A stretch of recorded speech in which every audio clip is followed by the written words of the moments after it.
नमस्कार दोस्तों, स्वागत है आप सभी लोगों का इंडियन फ्लाइंग के आज के इस नए वीडियो में। रोजाना की तरह हम फिर से आप सभी लोगों के लिए एयरलाइंस और ट्रैवल से जुड़ी हुई कुछ बेहद ज़रूरी और काम की खबरों को लेकर आ चुके हैं।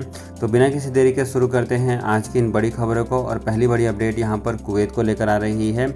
आपको बता दें कि कुवैत और भारत के बीच में अंतर्राष्ट्रीय उड़ानें जो हैं वो अगले महीने यानी कि अगस्त महीने में चालू हो सकती है। इसको लेकर यहाँ पर कुवैत की गवर्नमेंट ने पहले ही अनाउंसमेंट कर दिया था कि वो अगस्त महीने में अपनी रेगुलर फ़्लाइटों को चालू कर देगी। और यहाँ पर अभी तक जो कुवैत से अपडेट सामने आई है उसमें यही है कि कुवैत की गवर्नमेंट जो है अगस्त महीने में भारतीयों के लिए अपनी फ़्लाइटों को रेगुलर बेसिस पर चालू करने वाली है। इसके अलावा फ्रेंड्स, अगली अपडेट यहाँ पर सऊदी अरब से आ गई है। आपको बता दें कि सऊदी अरब की गवर्नमेंट ने बीते कल ही एक बड़ा अनाउंसमेंट करते हुए ये अपडेट दिया है कि सऊदी नागरिकों को अब दुनिया के रेड लिस्ट कैटेगरी वाले देशों में ट्रैवल करने की अनुमति नहीं है। आपको बता दें कि यदि आप यहाँ पर सऊदी नागरिक हैं और दुनिया के किसी भी रेड लिस्ट वाली कैटेगरी में ट्रैवल करने की कोशिश कर रहे हैं तो आपके ऊपर 3 साल का प्रतिबंध लग सकता है। जी हाँ दोस्तों, ये अनाउंसमेंट बीते कल ही सऊदी गवर्नमेंट ने अपने सभी नागरिकों को करी है।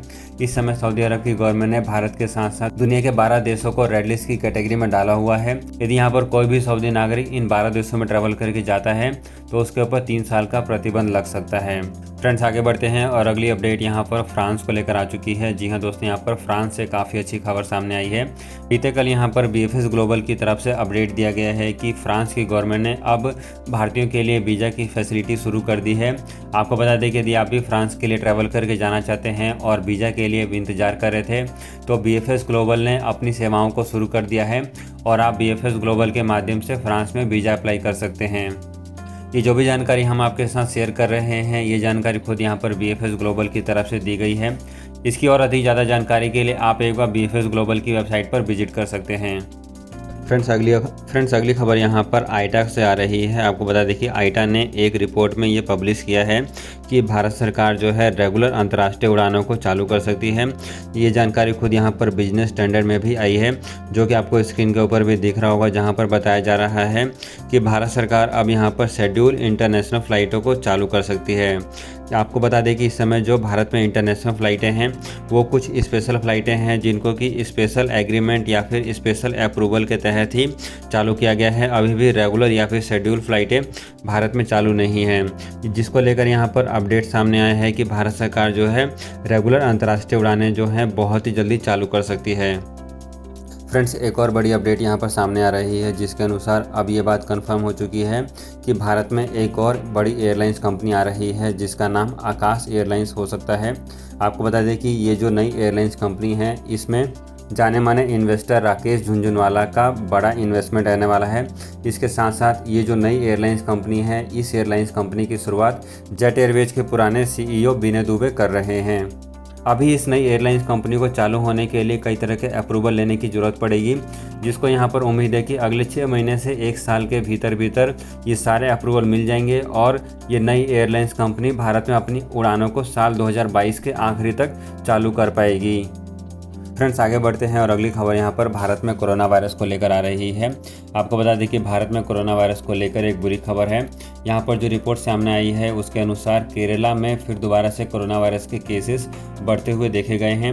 पिछले 24 घंटे में केरला में 22,000 से भी अधिक केसेस रिकॉर्ड किए गए हैं। आपको बताना चाहेंगे कि केरला भारत का एक ऐसा राज्य है जहां से सबसे ज़्यादा इंटरनेशनल पैसेंजर्स ट्रैवल करते हैं और यही कारण है कि इस समय केरला में फिर दोबारा से कोरोना वायरस के केसेस बढ़ने शुरू हो रहे हैं। यदि यहाँ पर फिर दोबारा से भारत में कोरोना वायरस के केसेस बढ़ने शुरू हो जाते हैं तो फिर दोबारा से यहाँ पर अंतर्राष्ट्रीय उड़ानों के ऊपर प्रतिबंध लग सकता है।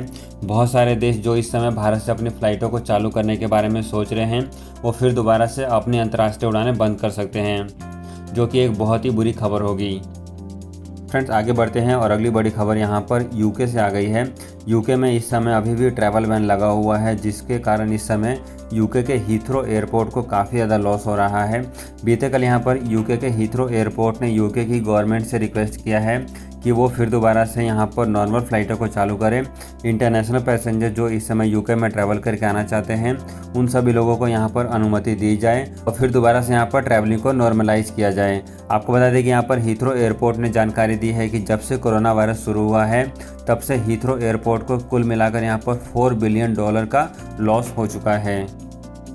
इससे पहले भी कई दूसरी एयरलाइंस कंपनियां और दूसरे ट्रैवल एजेंसियां लगातार यूके की गवर्नमेंट से रिक्वेस्ट कर रही है, लेकिन अभी भी यूके की गवर्नमेंट ने भारत के साथ साथ और भी दुनिया के बहुत सारे देशों से अपनी फ़्लाइटों को चालू नहीं किया हुआ है और इसको लेकर अभी भी कोई भी टाइमलाइन भी नहीं दी गई है कि यूके की गवर्नमेंट इन सभी देशों से अपनी फ़्लाइटों को कब से चालू कर पाएगा।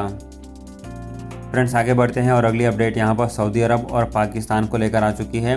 इस समय सऊदी अरब के फॉरेन मिनिस्टर जो हैं पाकिस्तान के दौरे पर हैं, जहां पर पाकिस्तान की गवर्नमेंट की तरफ से सऊदी के मिनिस्टर से रिक्वेस्ट की गई है कि वो फिर दोबारा से सऊदी और पाकिस्तान के बीच में जो फ़्लाइटें ऑपरेट हो रही थी उसको दोबारा से चालू करें। इस समय पाकिस्तान के लाखों लोग पाकिस्तान में फंसे हुए हैं जिनको सऊदी अरब ट्रैवल करना है, जो कि फ़्लाइटों के प्रतिबंध लगने के कारण ये सभी लोग ट्रैवल नहीं कर पा रहे हैं और अपनी नौकरियों पर वापस नहीं जा पा रहे हैं, जिसको लेकर यहाँ पर उनसे रिक्वेस्ट की गई है कि फिर दोबारा से सऊदी की गवर्नमेंट इसके ऊपर विचार करे और पाकिस्तान से अपनी उड़ानों को चालू करें, जिससे कि जो भी पाकिस्तानी इस समय सऊदी अरब में ट्रैवल करके जाना चाहते हैं वो सभी लोग ट्रैवल कर सकें। फ्रेंड्स, आगे बढ़ते हैं और अगली अपडेट यहाँ पर ऐसे सभी लोगों को लेकर जान लेते हैं जो लोग इस समय यूरोप में ट्रैवल करने की सोच रहे हैं। आपको बता दें कि यदि आपके पास यूरोप का शेंगेन वीज़ा है और आप यूरोप के एक देश से दूसरे देश में ट्रैवल करने की सोच रहे हैं, तो इसको लेकर यहाँ पर एक अपडेट सामने आया है, जिसमें यदि आप एक देश से दूसरे देश में ट्रैवल करके जाएंगे तो आपको उस देश से परमिशन लेना पड़ेगा। उसके बाद ही आप शेंगेन वीज़ा के आधार पर दूसरे देश में एंट्री कर सकते हैं। इससे पहले यहाँ पर ऐसा नियम था कि यदि आपके पास यूरोप का शेंगेन वीज़ा है तो आप किसी भी देश में आसानी से ट्रैवल कर सकते हैं, लेकिन यहाँ पर यूरोप के कई सारे देशों ने अलग से नियम लागू कर दिया है, जिसमें अब कोई भी पैसेंजर यदि यूरोप के एक देश में ट्रैवल करता है तो उसको दूसरे देश में एंट्री करने के लिए सबसे पहले उसको परमिशन लेनी पड़ेगी, उसके बाद ही वो उस देश में एंट्री कर सकता है। इसके अलावा फ्रेंड्स, अगली और आखिरी अपडेट यहाँ पर इंडिगो एयरलाइंस से आ रही है। आपको बता दें कि इंडिगो एयरलाइंस ने अपना सबसे बड़ा लॉस डिक्लेयर कर दिया है। इंडिगो एयरलाइंस ने बीते कल ही अपने Q1 का रिजल्ट डिक्लेयर किया है, जिसमें इंडिगो एयरलाइंस ने 3,174 करोड़ रुपए का लॉस डिक्लेयर कर दिया है। आपको बता दें कि यहाँ पर इंडिगो एयरलाइंस जो है भारत की सबसे बड़ी एयरलाइंस कंपनी है, जिसके पास 50% से भी अधिक का मार्केट शेयर है।